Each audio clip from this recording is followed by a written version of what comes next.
Ay, sandali, pag-usapan natin, pagkain naman ho natin kasi puro tayo import daw, import kasi yan ang Oo. plano ngayon. Pero may nabanggit ang Pangulo na inanunsyo niya, palakasin natin daw ang pagtatanim dito. Actually, Palakasin yung pagtatanim kanilang, ng yung palay magiging, tsaka gulay.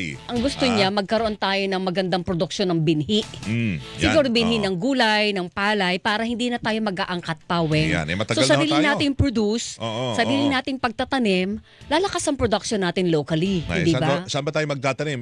Karamihan may mga bahay na. Kaya pinag-iisipan nata, yung mga lupa ho, mga bakanteng lupa ng mga universidad. Pwede. Yung mga ganon, yung mga state Katulad, universities. halimbawa, yan. yung sa UP, ang lawak ng lupa Malawak. niya. Pwede Los mamalaki. Baños, ang lawak niyan. Pero hindi Lahat pwede pa ng gawin. State U, talaga ang lalawak ng lupa. Hindi mo pwedeng lagyan ng palayan yan, no? Ay, hindi.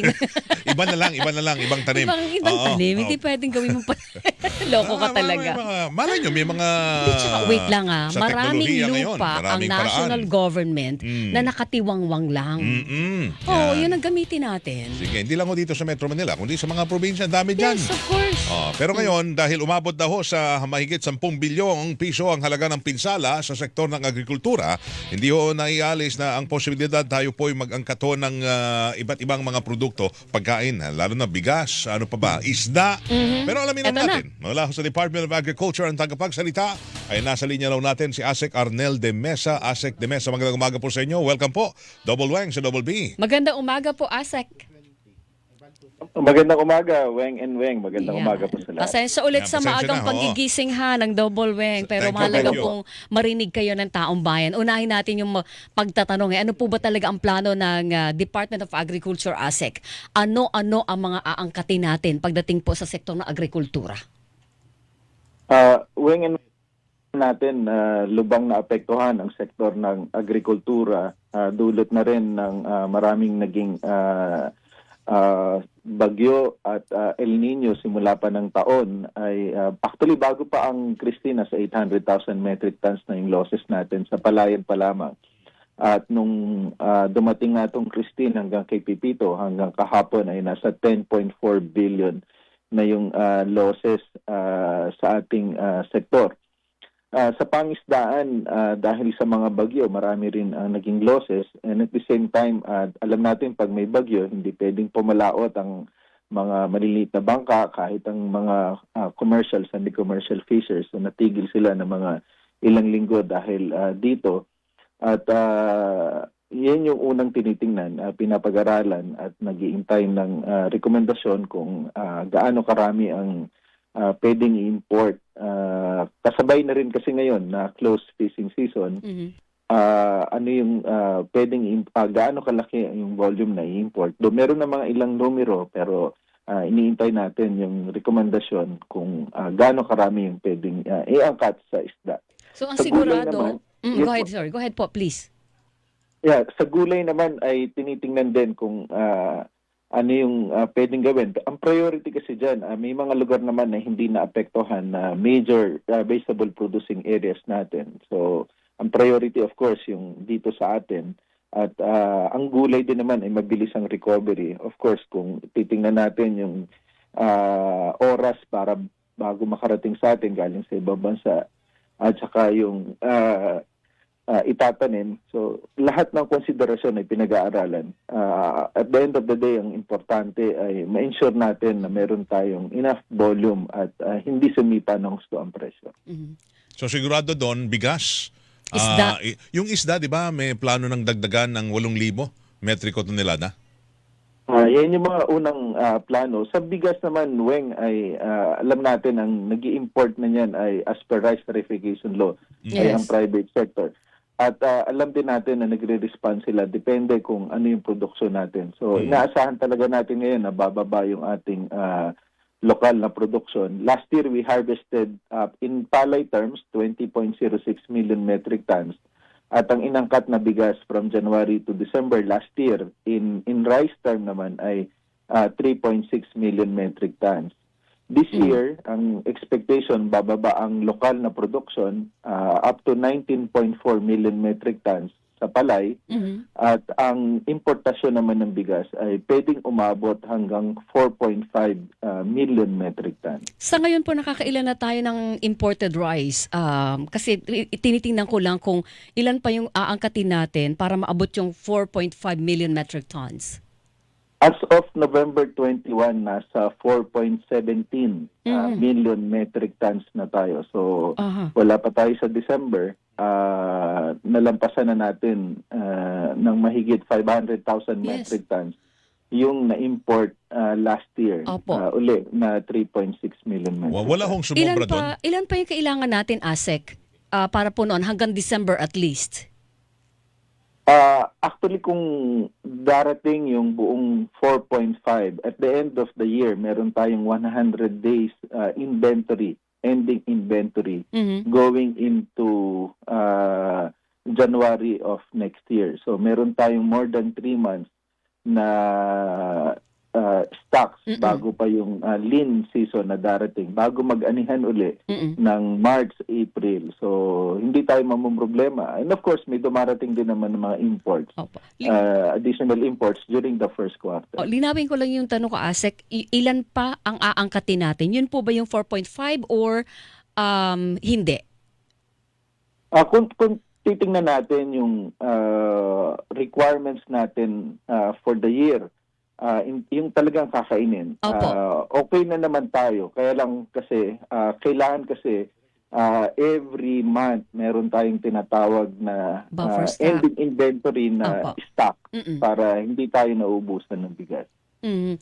Kaya kailangan natin mag-import.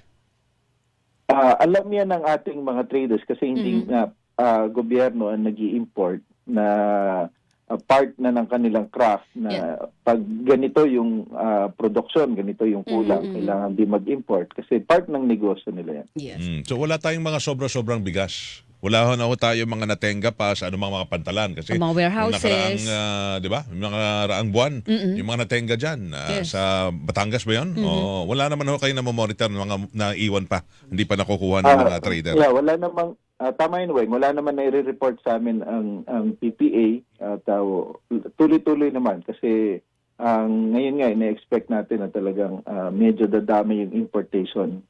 Yun ang projection up to 4.5. Okay. Yung sa isda po ba, gobyerno ba nag-aangkat nun o pribadong sektor din? Ganon din po sa gulay. Kasi may, natanong ko yun, ASEC, kasi ang sabi ng pamalakaya, wag nang mag-angkat ng ng isda. Yung gagamiting pondo sa pag-angkat ng isda, Tulungan. itulong na lang daw po Oo. sa kanilang mangingisda. Kasi kaya naman nilang i-provide kung mangingisda lang sila sa municipal waters. At pwede pong bang gawin yon or hindi? Because private sector ba umaangkat o gobyerno?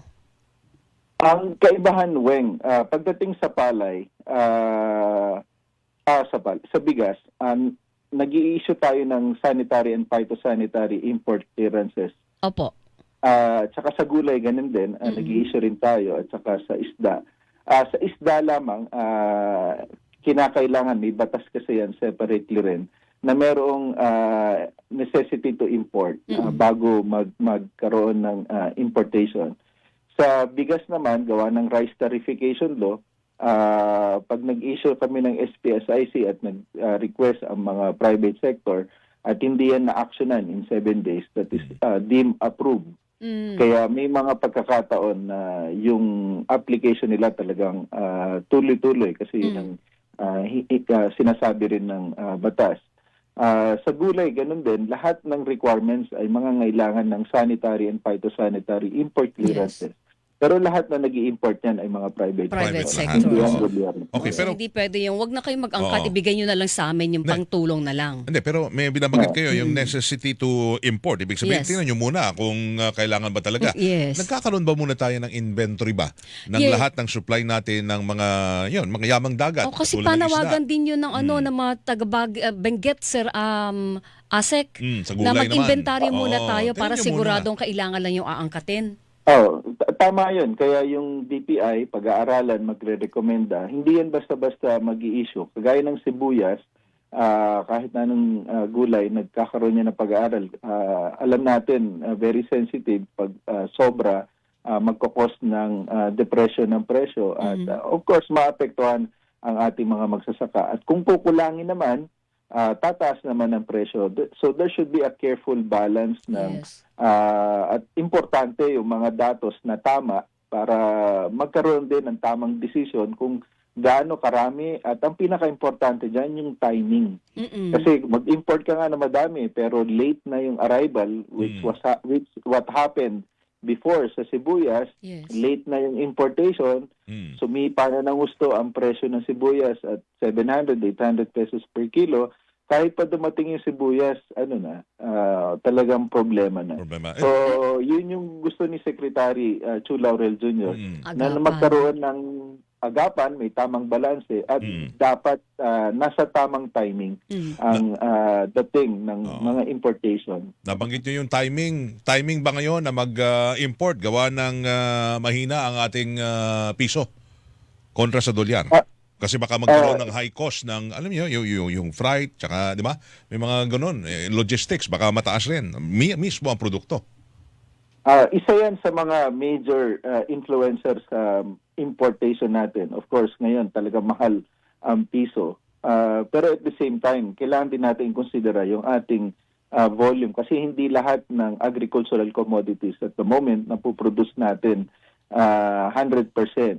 Kagaya nga ng palay na nagiging bigas at yung iba pang agricultural commodities. So ang talagang priority natin is mapataas ang lokal na production, but in cases talaga na kagaya nito, mayroong mga sunod-sunod na kalamidad na nakakaapekto. Kasi alam natin, unang naapektuhan ng agrikultura pag mayroong bagyo, at yan ay kitang-kita talaga sa losses na nai-incur natin.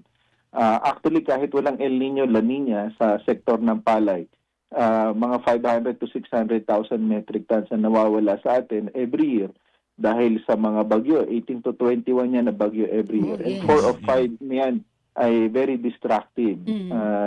Depende kung saan ang typhoon track. Kaya isa sa mga strategy namin ay baguhin ang cropping calendar pag wet season para ma-harvest bago dumating. Kasi yung mga mapaminsalang bagyo nangyayari yan during bare season. Yung during the last quarter of the year. Na talagang maraming ulan at mapaminsala yung mga hangin. Partner, ang inaalala ko, Asek, ay ito kasi Pasko ngayon, baka magtaasan. Dami yung mga pwedeng idahilan bagyo, yun nga, epekto ng magandang bagyo, tanong. May dollar namomonitor exchange. na ba sila kayo Asek sa DA na pagtaas po ng presyo ng mga produktong agrikultural kasunod nung sunod-sunod na bagyong yan? Yung bang napapag-usapan yung kakulangan ng supply, baka nagkakaroon ng usap-usapan, nakukulangan ng supply at magtaas tayo ng presyo, ganon? Yung sa monitoring namin sa bigas, mayroon tayo yung mga 40 hanggang 45 na regular at well-milled rice. So magandang balita yan. Yung ating karning baboy at manok ay napaka-stable ng presyo. 320 yung kasim at 380 yung liempo. At hindi yan nagbabago sa loob ng ilang buwan na. Ang talagang medyo mataas ang presyo sa ngayon ay yung mga tinatawag natin na lowland vegetables, yung mga pangpakbet na mga gulay, ampalaya, sitaw, itong ating kamatis.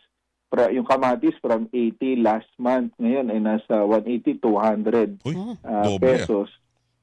More than double.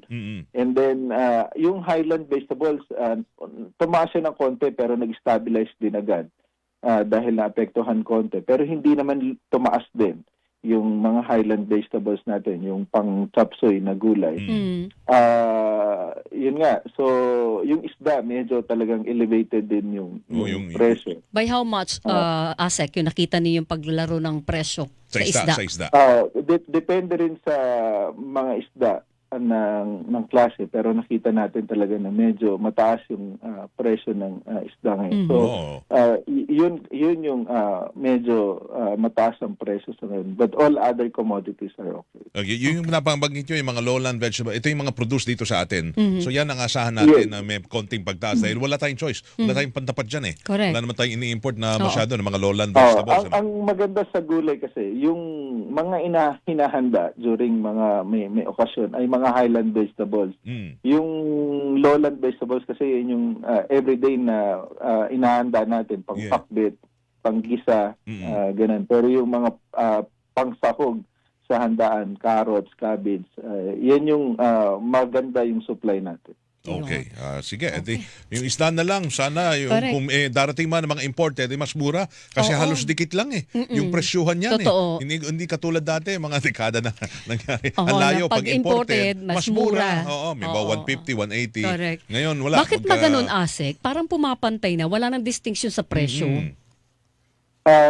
Maraming factors yan, of course. Una, yung logistics. Ngayon talaga nagmamahal. Mahal. Of course, yung, sabi nyo nga kanina, yung exchange rate, Oo. yung dollars, mahal din. Of course, yung presyohan sa kanila doon, kagaya sa manok, ang mura sa US yung mga drumstick. Oo. So, pero yung buong manok doon, mahal. Opo, So, opo. may mga ganang laro yan pagdating Oo. sa sector. Alright. Lalo na itlog doon, mahal daw. Yes, yung egg, mahal doon. So, Dito hindi ba? lahat, Nagtaas ba? ini-import natin. Ang itlog? Oo nga, magliletse plan tayo. Oo. Ngayon, medyo nagmamahal yan ng konti, pero hindi naman ganun kamahal. So, okay lang. Tsaka May dahil lang sa stable din ang season. presyo. Oo. Yes. Alright. Alright. Asek, naku, Asek, maraming salamat. salamat po, ha? Maraming salamat din. Mabuhay kayo at magandang Mabuhay umaga. din po W. kayo. Good Thank morning. you. Thank you. Sa maagang gising ko ninyo, Asek, salamat ha. Si Asek Arnel de Mesa, ang spokesperson ng Department of Agriculture. Agriculture. Kinikilingan, walang pinoprotektahan.